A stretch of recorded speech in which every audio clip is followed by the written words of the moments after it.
starting with Lud, who says, rewatching OG Naruto is almost unbearable with how outdated it looks and how slow it is paced. How are we feeling about this one? How are we feeling about this one? Cold, sizzling, cooking, hot, or nuclear? All right, so I am going to say this is sizzling. It's not the worst take in the world. It's not the worst take.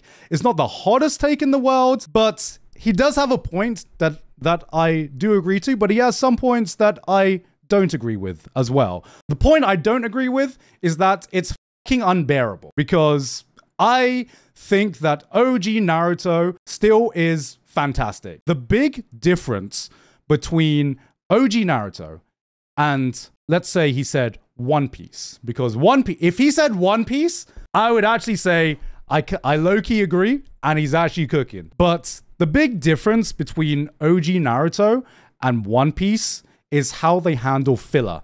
And the great thing about OG Naruto is that you can just skip the filler episodes. It's fine. We're no longer watching this weekly. All right, no one's telling you that you have to watch 100% OG Naruto. You can just skip the filler. But with One Piece, it's so much harder to skip the filler because it is baked into the episodes. How outdated it looks